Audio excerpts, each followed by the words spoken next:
BC సంఘాల నేత శ్యామ్ గారు ఉన్నారు. అన్న చెప్పండి, మీరు మొన్న గ్రామ పంచాయతీ ఎలక్షన్లలో కూడా రిజర్వేషన్ లేకుండానే ఎలక్షన్లకు వెళ్ళారు. ఇప్పుడు కూడా ఎంపీటీసీ, జెడ్పీటీసీ అట్లా మున్సిపల్ ఎలక్షన్లు కూడా పెడతామని చెప్పేసి కూడా కాంగ్రెస్ పార్టీ చెప్తుంది. అంటే కనీసం ఇప్పుడైనా రిజర్వేషన్లు ఇచ్చే అవకాశం ఉంది?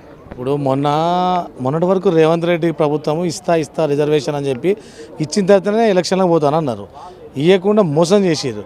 మోసం చేసిన దానికి నిజంగా కూడా స్థానిక సంస్థల ఎలక్షన్లల్లో వాళ్ళు రిజల్ట్ ఏందని చూసిరు. వాస్తవానికి ఒక రూలింగ్ గవర్నమెంట్ పూర్తి రిజల్ట్ రూలింగ్ గవర్నమెంట్ ఏ పార్టీ ఉంటే ఆ పార్టీకి వస్తుంది. కానీ విరుద్ధంగా జరిగింది. ఇక్కడ ఎంత పర్సెంట్ వాళ్ళకు వచ్చింది, ఎంత పర్సెంట్ మిగతా వాళ్ళకు వచ్చింది. బీసీలు జనరల్ స్థానాల్లో కూడా బీసీలే అత్యధికంగా గెలిచిండు. అంటే బీసీ రిజర్వేషన్ పైన జరిగినటువంటి మోసం పైన ప్రతి ఒక్క బీసీ బిడ్డకు చైతన్యం కలిగారు. అందుకే వీళ్ళకి బుద్ధి చెప్పాలని చెప్పేసినే ఎక్కడ బుద్ధి చెప్పాలో ఓటు రూపంలో అక్కడ బుద్ధి చెప్పడం జరిగింది.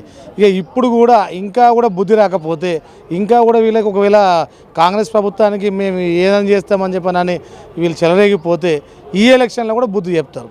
అప్పుడు ఇంట్లో వండుకోవాలి. అందరూ కాంగ్రెస్ నాయకులు, మంత్రులు, ముఖ్యమంత్రులు ఇంట్లో వండుకోవాలి. అలాంటి పరిస్థితి నడుస్తుంది. బీసీలు చైతన్యంగా ఉన్నారు.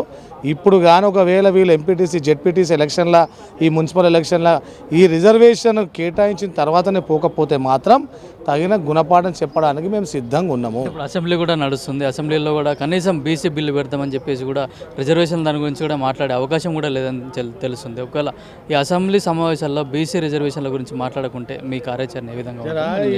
ఈ కాంగ్రెస్ వాళ్ళు ఏంటంటే జర మొద్దు నిధులు ఉంటారు. ఎప్పుడైనా చేస్తామన్న మాట చెప్పడం గురించే మేము అక్కడ ఢిల్లీలో కాంగ్రెస్ ఆఫీస్ ముట్టడిస్తే తప్ప ఇక్కడ చెల్లం రాలే. దాని తర్వాత మొన్నడు కూడా ఆఖరికి వీళ్ళు ఇంకా చేస్తారేమో అని ఎదురు చూసినాం. ఎవడైనా చేసేటోనికి అవకాశం ఇవ్వాలని చెప్పి. అయినా కూడా చేయకపోయేసరికి గాంధీ భవన్ ముట్టడించినాం. ఇప్పుడు అసెంబ్లీ ముట్టడిస్తాం. అయినా చేయకపోతే సీఎం ఇల్లు కూడా ముట్టడిస్తాం. ఇక అప్పుడు కూడా నిజంగా వీళ్ళకి బుద్ధి రాకపోతే ఓటు రూపంలో ఏం చేయాలో చేస్తాం. ఇప్పుడు కనీసం ఇప్పుడు జరుగుతున్న అసెంబ్లీ సమావేశాల్లో అయినా కూడా బీసీ రిజర్వేషన్ల గురించి ప్రభుత్వం చెప్పాలని చెప్పి, అట్లాగే రానున్న జెడ్పీటీసీ, ఎంపీటీసీ అట్లాగే మున్సిపల్ కార్పొరేషన్లలో కూడా బీసీలకు 42% రిజర్వేషన్ల ప్రకారం ఇచ్చిన తర్వాతనే ఎలక్షన్లకు వెళ్ళాలని చెప్పేసి కూడా బీసీ జేఏసీ డిమాండ్ చేస్తుంది. కెమెరామెన్ రూపాలతో కిరణ్ కుమార్, పల్లవి టీవీ, హైదరాబాద్.